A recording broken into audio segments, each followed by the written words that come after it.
First word is residence. Residence मतलब होता है निवास स्थान। अडोब, अडोब मतलब होता है कच्ची ईंट या फिर ईंट की मिट्टी जो होती है उसे हम बोलते हैं अडोब, मतलब जो धूप में सेकी हुई होती है। नेक्स्ट वर्ड है हमारा ड्वेल, DWELL। ड्वेल मतलब होता है बसना या फिर रहना या बस जाना। सरमाइज, सरमाइज की हिंदी होती है शंका या फिर संदेह। कंजक्चर, कंजक्चर की हिंदी होती है अनुमान लगाना या अनुमान करना या परिकल्पना करना। हेजिटेशन, हेजिटेशन की हिंदी होती है संकोच।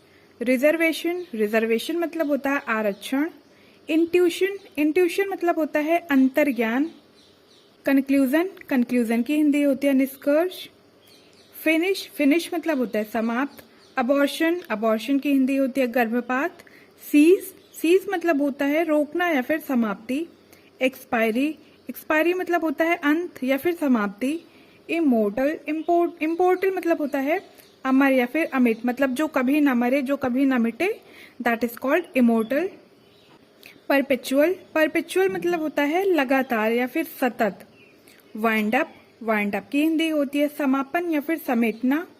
लैप्स, लैप्स मतलब होता है चूक, भूल या त्रुटि। कमेंसमेंट, कमेंसमेंट मतलब होता है प्रारंभ या आरंभ। प्रोरोग, PROROGUE, प्रोरोग मतलब होता है स्थगित करना या फिर टाल देना या टालना। सूत, SOOTHE, सूत मतलब होता है शांत करना। अपीज, अपीज मतलब होता है मनाना। हैप्पीनेस, हैप्पीनेस की हिंदी होती है सुखी या फिर आनंद। सेटिस्फैक्शन, सेटिस्फैक्शन मतलब होता है संतुष्टि। ग्रैटिट्यूड, ग्रैटिट्यूड की हिंदी होती है आभार। ग्रेटिफाइड, ग्रेटिफाइड मतलब होता है संतोष या फिर प्रसन्न करना। पेडलर, पेडलर की हिंदी होती है फेरी वाला, मतलब जो घूम घूम के कोई चीज बेचते हैं, दैट इज कॉल्ड फेरी वाला या फिर पेडलर। एक्सट्रीम, एक्सट्रीम की हिंदी होती है चरम या फिर अधिकतम। इंसिडेंटल, इंसिडेंटल मतलब होता है आकस्मिक। मेड, मेड मतलब होता है फीमेल सर्वेंट, यानी कि जो नौकरानी होती हैं उन्हें हम बोलते हैं मेड। फोरमैन, फोरमैन मतलब होता है सरपंच। सेनिलिटी, सेनिलिटी मतलब होती है बुढ़ापा। पोजेशन, पोजेशन की हिंदी होती है कब्जा या फिर अधिकार। मिराक्युलस, मिराक्युलस मतलब होता है अद्भुत या फिर चमत्कारपूर्ण। कंसोल, कंसोल की हिंदी होती है सांत्वना देना। इनफ्लेम, इनफ्लेम मतलब होता है भड़काना या फिर उत्तेजित करना। सो स्वैम्प, SWAMP, स्वैम्प मतलब होता है दलदल। होल्ड, होल्ड की हिंदी होती है पकड़ना। सस्टेन, सस्टेन मतलब होता है बनाए रखना। रूडिमेंट्री, रूडिमेंट्री मतलब RUDIMENTAR, रूडिमेंट्री मतलब होता है कोई चीज मौलिक है, जो मतलब प्रारंभिक है, that is called rudimentary. Restrict, restrict मतलब होता है प्रतिबंधित या फिर किसी चीज पे रोक लगाना, प्रतिबंध लगाना। डिजीज, डिजीज मतलब होता है रोग या फिर बीमारी। कन्फाइन, कन्फाइन मतलब होता है सीमाबद्ध या सीमित। स्केयर, स्केयर की हिंदी होती है डराना या फिर भय या दहशत। रेयर, रेयर की हिंदी होती है दुर्लभ या फिर विरला। इलेबोरेट, इलेबोरेट मतलब होता है कोई चीज विस्तार में बताना। फंबल, फंबल की हिंदी होती है टटोलना या फिर ढूंढना। इस्ट्रेंजमेंट, इस्ट्रेंजमेंट मतलब होता है मनमुटाव या फिर किसी के बीच में अलगाव होना, इज कॉल्ड इस्ट्रेंजमेंट। अपेरेंट, अपेरेंट की हिंदी होती है प्रकट, अस्पष्ट, मतलब कोई ऐसी चीज जो कि बहुत ही साफ है, जो बिल्कुल प्रकट है, प्रत्यक्ष है, that is called apparent. Conspicuous, conspicuous की हिंदी होती है विशिष्ट या फिर प्रसिद्ध। पल्पेबल, पल्पेबल की हिंदी होती है स्पर्शीय, मतलब something which you can touch, मतलब कोई ऐसी चीज जिसे आप टच कर सकते हो, उसे हम पल्पेबल बोलते हैं। इनफेबल, इनफेबल की हिंदी होती है कमजोर बनाना, किसी को कमजोर करना। सबड्यू, सबड्यू की हिंदी होती है किसी को अपने वश में करना या जीतना। इक्विप, इक्विप मतलब होता है सजाना या फिर सज्जित करना या संवारना। पर्सपेक्टिव, पर्सपेक्टिव की हिंदी होती है परिप्रेक्ष्य। इम्पेंट, इम्पेंट मतलब होता है समीप आना, समीप आ जाना या फिर निकट होना। कांस्टेंट, कांस्टेंट मतलब होता है स्थिर। प्रिलेंट, रिलेंट मतलब होता है तरस खाना या फिर पिघल जाना। एम्बिग्वियस, एम्बिग्वियस का मतलब होता है अस्पष्ट। कम्युनिटी, कम्युनिटी की हिंदी होती है समुदाय। सोरोरिटी, सोरोरिटी मतलब होता है औरतों का संग्रह, मतलब जहाँ पे बहुत सारी औरतें बैठी हुई हैं उसे हम बोलते हैं सोरोरिटी। ब्रदरहुड, ब्रदरहुड की हिंदी होती है भाईचारा या फिर बंधुत्व। ब्लंडर, ब्लंडर मतलब होता है बड़ी गलती। सो गाइस यहाँ पे ध्यान दीजिएगा, बहुत सारे लोग हैं जो आपने सुना होगा कहते हैं बिग ब्लंडर, तो बिग ब्लंडर नहीं होता, बिग ब्लंडर गलत वर्ड है। ब्लंडर मतलब ही होता है बिग मिस्टेक, बड़ी गलती। सो नेक्स्ट वर्ड है हमारा ग्रोप। ग्रोप की हिंदी होती है तलाशना या फिर टटोलना, कोई चीज ढूंढना। फ्लो, ओवरफ्लो मतलब होता है अति प्रवाह। ओवरराइड, ओवरराइड मतलब होता है अवहेलना करना या कोई चीज रद्द कर देना। इनिशियल, इनिशियल की हिंदी होती है प्रारंभिक।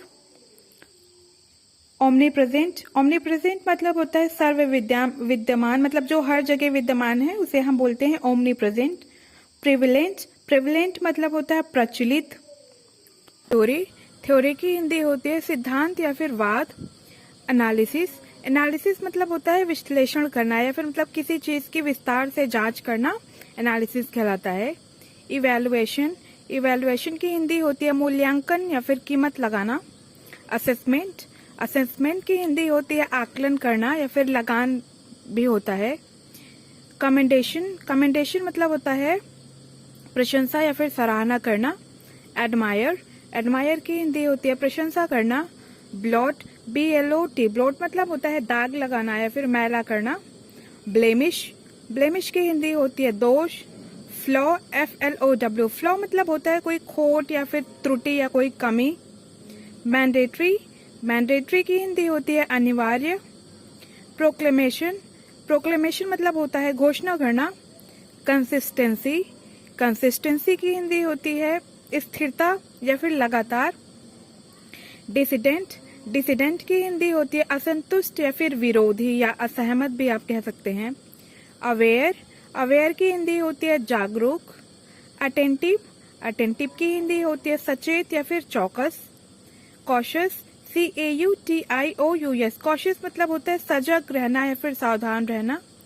क्रिटिकल, क्रिटिकल की हिंदी होती है नाजुक या फिर गंभीर या विकट। इंटेंस, इंटेंस मतलब होता है गहन या फिर अत्यधिक।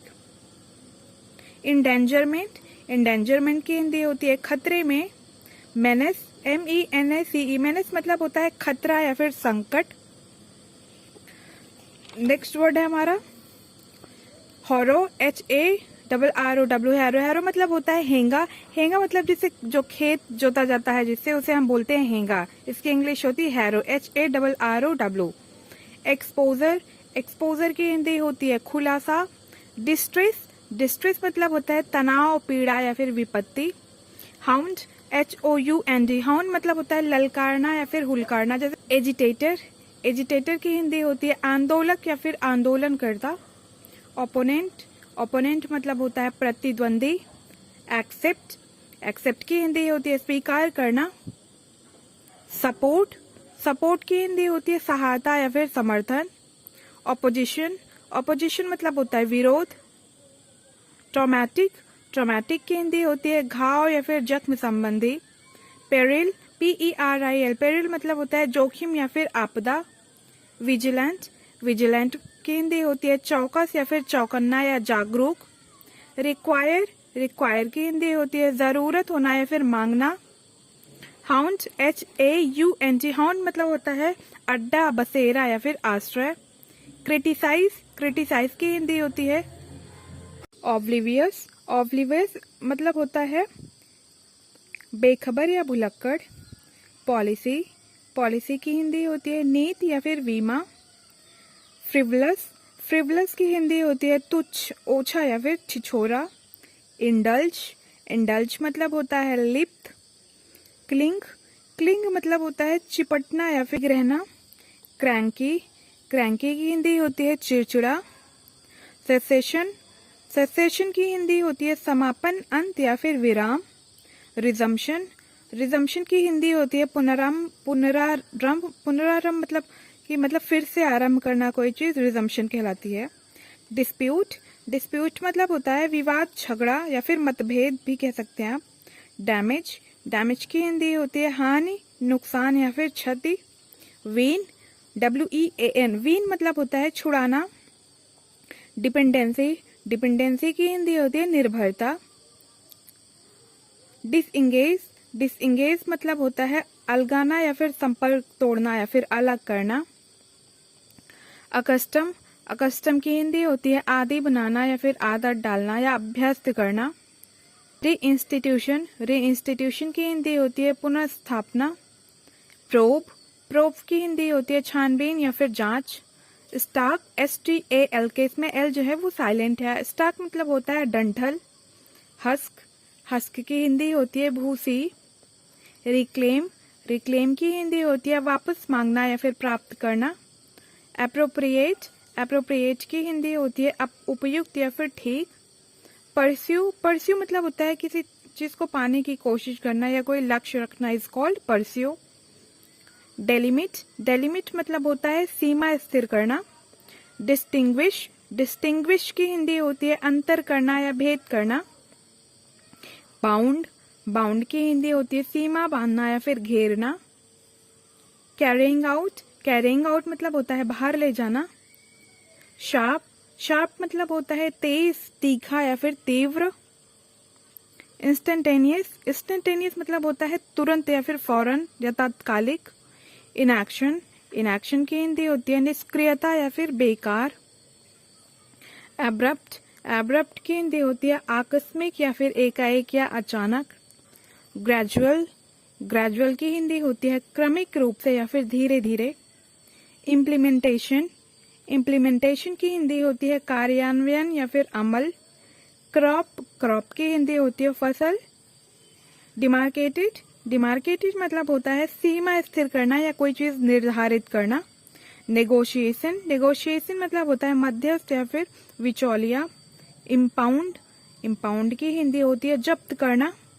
इवेट, इवेट मतलब होता है बचना, टालना या फिर बच निकलना या फिर कोई चीज टाल मटोल करना, इज कॉल्ड इवेट। सो गाइज, अगर आपको ये वीडियो पसंद आया हो तो वीडियो को प्लीज लाइक करिएगा, वीडियो को शेयर करिएगा ज्यादा से ज्यादा। चैनल पर नए हैं तो चैनल को सब्सक्राइब जरूर करिएगा। Thank you so much for watching.